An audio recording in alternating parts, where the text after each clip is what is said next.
Hey guys, how's it going? Arlix here, bringing you some more gameplay and commentary. I am on the map Lakeside, and I'm playing as the scout, about to whip out my fish, go whack some people in the face. It is very satisfying when you can whip out your fish and then watch people die and fall to the mighty mackerel. But either way, today I guess gameplay is second, because what I want to talk to you about is Valve released a new beta patch for Team Fortress 2. They released it a couple of days ago, so I am a bit late on this update, but either way, it's bringing some interesting changes to the game. Now, I got the list right here, and let me just quickly take a look at it. Yes, the first update is quite a big one.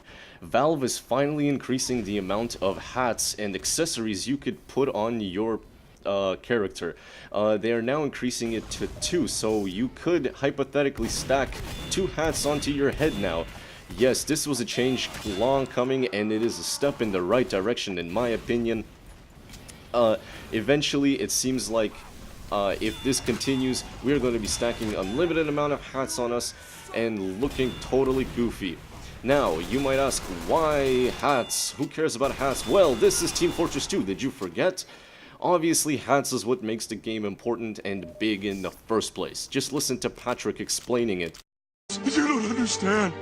For years, people have been telling me, you're no good. Now I'm good! I have a hat to prove it! Yes, that sums up Team Fortress 2 nicely. Basically, you could be the best player in the world, but if you don't have a hat, too bad, you are a scrub, and no one should even consider talking to you. So this is why this update is very important. I am definitely looking forward to looking like this when I play Team Fortress 2 and pwn you.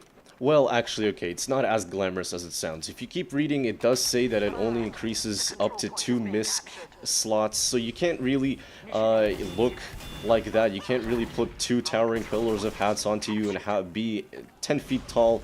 Well, at least not yet, but it does mean that eventually Valve might include that in the next update, or updates in the future, which is totally awesome because that is definitely the right step forward. Obviously, hats have been working out very well for Valve, and I look forward to seeing what new heights they will take and what new forms this hat technology will evolve to in the future.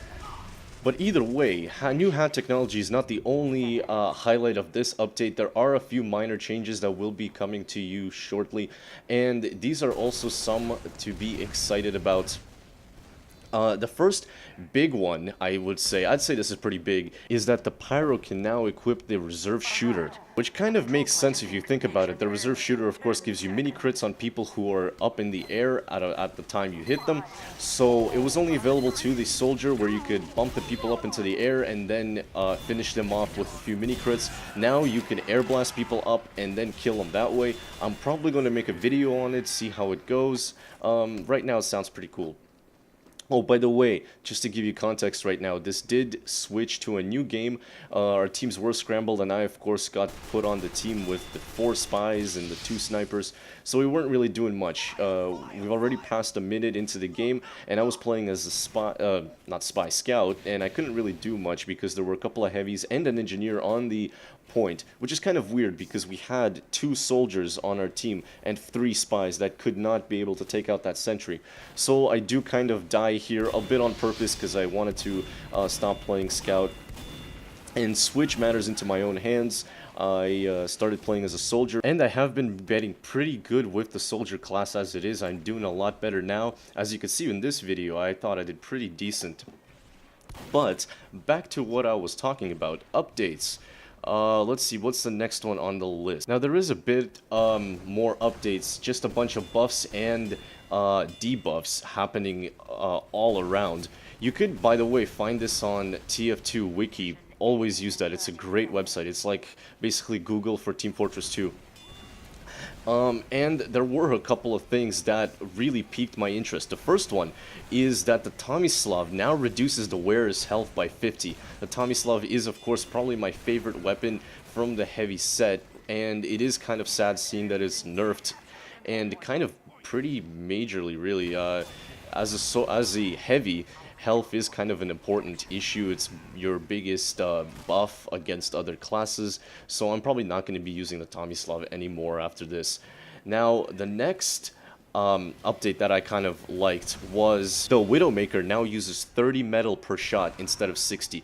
This has been a long-awaited buff in my opinion. I do have some Widowmaker gameplay that I wanted to show you guys, but I think now I'm gonna hold off and wait until this update comes out so that I could use the now much better Widowmaker. I really do like this change because as an engineer, metal is everything. It's what you use to build, what you use to repair, and now what you use to shoot. It's a little bit excessive to have 60 metal of it go away. And now what that means is to basically top off, you just need to do 30 damage, which isn't that much if you think about it. Now you could chain a lot of hits together and actually make it a usable weapon. I'm definitely looking forward to seeing how that works out. Now there were a couple of other changes that weren't really that big, I think. Boston Basher no longer causes self-bleed on a miss. Wait a minute. Actually, this is a really big one. I just kind of read it to myself because I just read it for the first time, and wow, I guess that means we can't do Boston Basher jumping anymore? Huh. I don't know if that's very good. By the way, I am just reading these as we go, so a couple of these I'm actually reading for the first time. And now the other changes are pretty minor. A lot of UI changes actually. Now there's support for character loadout presets, which means you don't really have to go through every single slot and change your weapon. If you like want to be a demo knight instead for one round, you can just click a button and you can be one.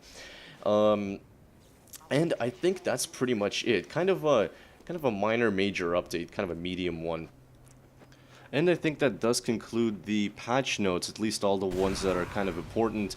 There are some that's aren't really worth mentioning too much. If you want to find these out, again, go on tf2wiki.com. I think it's wiki.teamfortress.com. It's really cool. If you haven't heard of it, it's basically you have a question, you could find it on tf2wiki.